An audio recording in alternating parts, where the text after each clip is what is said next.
Welcome. You're listening to Entertain You. This is a radio program brought to you by the Sarasota County Film and Entertainment Office, and I'm your friendly neighborhood film commissioner, Jeannie Corcoran, and we're doing this in partnership with Society Bites Radio, which is a part of the Radio Ear Network family. Thanks for listening. And my guest today is an amazing person. I've known him now for a dozen years, former film commissioner of the state of Florida, Paul Sirmons, and he is also a writer and a producer and a UPM and a line producer and many other things. And we're going to learn more about Paul from him himself. So I'll stop talking and welcome, Paul. Thanks for being here. Well, thank you. It's great to be here. Sarasota is a beautiful, little bit chilly day, but it's wonderful. It is. It's still sunny and blue skies and bright sunshine. So even if it's cold, we don't mind. Absolutely. And you've got such a great community that supports filmmaking in the state and in the area. Right. It's the colleges here are fantastic. And you've got the beach that's wonderful. Well, thank you. Then that is part of our unpaid broadcasting promotion. Thank you, Paul. That's great. And it is all true. We love being here, and we love having guests like you. You drove in from Nashville. My wife is working on a TV series. She's a production accountant in Nashville, a CBS TV series, and so I drove in for this because I love talking about filmmaking, and especially family filmmaking and Christian filmmaking. Right. Paul is going to be here as our guest speaking at Ringling College in our annual Holiday Mixer, and it's all about family-friendly content, and Paul's specialty is family-friendly and faith-based content. And Paul and I have run into each other around the country, including at the National Religious Broadcasters Association Conference in Nashville. And you're on their board now, I understand. I'm on the film committee for National Religious Broadcasters, and I run their pitch-a-thon every year. We actually bring in 14 distributors, and people get to attend can pitch their movie ideas or their screenplays or their finished product to these distributors one-on-one for 5 minutes each, and it's free. It's included with the cost of going to NRB. So it's really been wonderful. A lot of projects have been picked up and put on the air, and we have the big distributors and the small ones. We have Sony Affirm, we have Provident that does all the Kendrick Brothers movies, and Vision Video, and it's just pretty much the full gamut of Christian filmmaking and documentaries and that sort of thing too. Right. It's one of a kind. I was really impressed by it when I attended the conference. It's just a whole different approach and attitude and enthusiasm for a genre of film and television that is perhaps underappreciated or maybe underpromoted. I'm not sure which. What do you think? Yeah, it is. It fills a need. Okay, we need faith-based films to give people hope, to show them the path, to get them back on track, to give them hope in a lot of hopeless situations. Sure, it's a hard world. It is, and you need films that are uplifting. You need films that can kind of show you that you're not alone in whatever struggle you're going through. I line produced a movie called To Write Love on Her Arms about a girl that was a cutter and a drug addict. And it's a very dark film, but it's a very positive, uplifting film, you know. And it deals with a real problem. Yeah, a very real problem, yeah. And it doesn't matter if you're a Christian, a Jew, Muslim, whatever. There are cutters all over the world of every faith and of non-faith. Right. And there's no voice for those children if the grown-ups in the world and media don't seek out the truth. That's how To Write Love on Our Arms, it's the largest organization in the world for people that are cutters and like that.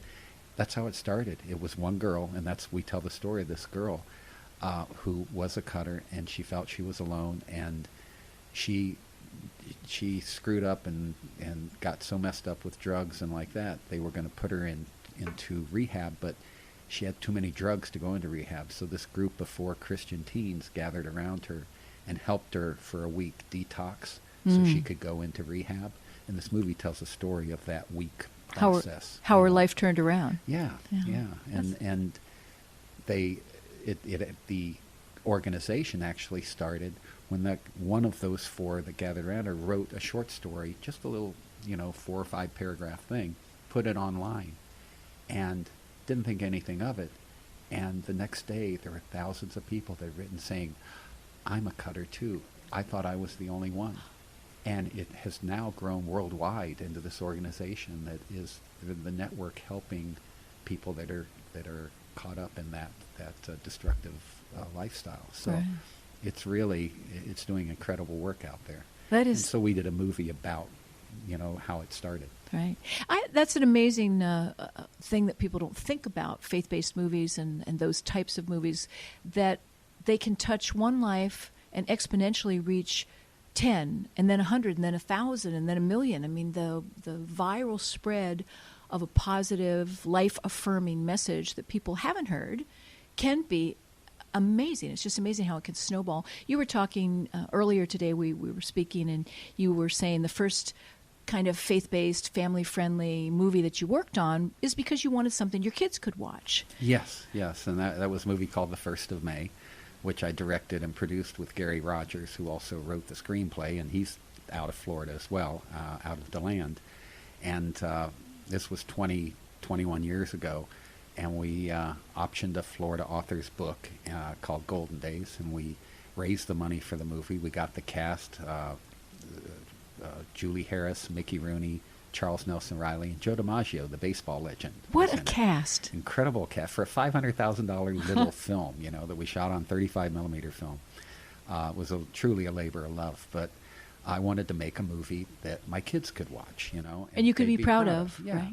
And I had been working on a TV series that's kind of trashy that, was on a network, but I wouldn't want my kids watching it. And so I just turned down assistant director work, which is what I'd done for 20 years before, until I could make one movie that, my kids could watch.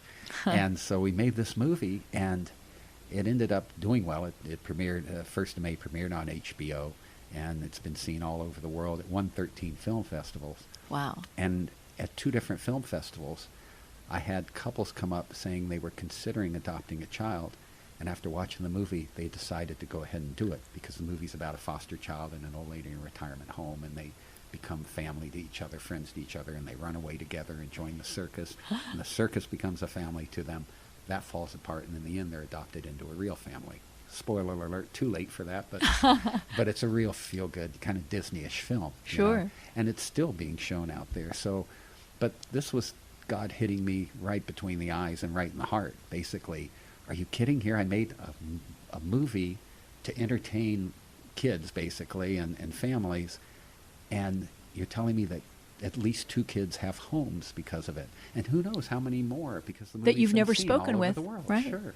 That it can have that. And that was when God kind of said, see what this 20 years of being an assistant director, the power of that if you direct it towards the right kind of project. And the right messages. And the right messages. And right. that's what I've tried to do since. And, I get a little off track here and there, but I'm focused on that. And I've done some faith-based films. As I said, To Write Love on Our Arms was... Letters to God was another one we shot Home in Run. Central Florida. Home Run we shot in Oklahoma. Mm-hmm. And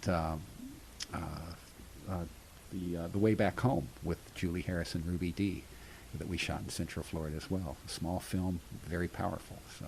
Right. And it's amazing. It's a legacy. It really is a legacy that you leave. And there's nothing to be ashamed of in your 20 years of your early career when you were working on television, other than it wasn't really where your heart wanted to be. Well, I mean, you worked on the Waltons and the first series I did was the Waltons. My first series as a first assistant director was FALCON CREST. I did that for 3 years. Did the first 2 years of Quantum Leap, Our House, just a lot of SEAQUEST, a lot of 1-hour TV series. And I didn't know it at the time, but that was training me because as an assistant director, you run the set, you break down the script, you have to do the shows on time, on budget. It was making me a good producer. And I didn't really know it at the time, but that's what was happening. You were in film school, OTJ. Yeah, absolutely, absolutely. So it was an amazing 20 years. Right. But it focused me to do what these last 20 years are, which is really, I hope, making a difference out there. Right. Well, I certainly like the quality of your movies, and you certainly are doing a diverse range of family-friendly and faith-based work. Tell me a little bit about the Chickasaw Nation and the 2 different films you've done with the Chickasaw. Well, the Chickasaw Nation is in Oklahoma. They're a sovereign nation, an independent tribe, and they saw Home Run, the movie Home Run I'd done in Oklahoma, and they liked it. They're a Christian nation also. So they called me in Florida and said, we'd like to talk to you about producing a movie about our storyteller, Teata, a dramatic movie, not a documentary, because I don't do documentaries. And they came and Actually, I said, well, come down here, because if we're going to do it, I want to train Chickasaw to be in the film business so that you guys could do it yourself someday, because they're, by the heritage of Native Americans, they are storytellers. Right. So, I'll teach them the craft, as I'm doing the job, so that they can do their own down the road. And they came down, and I took them to Valencia College in Orlando and Full Sail, so they could see different types of educational programs, and showed the equipment package that Valencia had and how they work and how they could work with a college in Oklahoma and that sort of thing, and train up, provide scholarships for their people at different. So they loved it, and I went out and produced the movie Teata, which came out a year and a half ago, and really powerful, very uplifting, inspiring movie. Great movie for girls and women, family-friendly film. Mm-hmm. And very empowering to women. I Very especially loved what empowering. you said about she not only ended up being a storyteller for the Chickasaw Nation, but for others as well. yeah, this was a little girl in the early 1900s who her dream was to be an actress on Broadway, which for a Native American girl in Oklahoma was ridiculous, but she was the first Native American at the Oklahoma College for Women. She was the first woman, I think, or Native American woman at Carnegie Institute in Pennsylvania, in their theater program, and she ended up getting on Broadway, and she gave that up because she was so good at telling Native American stories, her own tribal stories, in public, and it was against the law at the time. to do Really? that. Oh, yeah. I had no weren't- idea. They weren't allowed to sell their wares in public. They weren't allowed to tell their stories in public, and so she would perform at, a person could have a private showing, invite her in and their friends over to the house, and the upper society would do that. They would invite her to come tell stories, and they would invite all their friends, say they have 30, 40, 50 people over, and she would perform the native stories. And the other tribes in Oklahoma and around the country saw the effect she was having on people, and they came to her and said, would you tell our stories as well? So Teata ended up being the storyteller for all the tribes. I mean, it's very, very uplifting. And she gave up Broadway to do that. Wow. And she lived for, I believe, 99 years. And she was storytelling almost to the very end. Fantastic. And in Native American culture, their storytelling is their historic record. Absolutely. They use storytelling to verbally share an audio history of generation after generation after generation is passed down. Absolutely. And it preserves their heritage as well as their language. Right. Because they originally had told it in their own Chickasaw language. That's fantastic. And now you've been back again to the Chickasaw Nation. It went well enough that they asked me to produce another movie for them, which I was happy to do. This one is a Western. It'll be out early next year, I think. It's called Montford, Chickasaw Rancher, and it's about a true story about a rancher in the 1800s who starts with nothing and builds a ranching empire through the time period of the Civil War and after. The military was not real friendly with the Native Americans at that time. Some were, some weren't, that were involved in the military. But he overcame that and worked with other tribes and built bonds and became a very successful rancher. It's a typical Western with cattle drives and hundreds of cows. I learned more about cattle than I ever thought I would learn in my life. Or wanted to learn in your life. I wanted to learn. They're good on the table, cooked medium rare. I know that. That's right. but they are, the cattle drive, and we had a stampede and all that kind of fun stuff that you like to see in a Western, and gunfights and that sort of thing. So I had never done a Western, and it was very exciting. I think it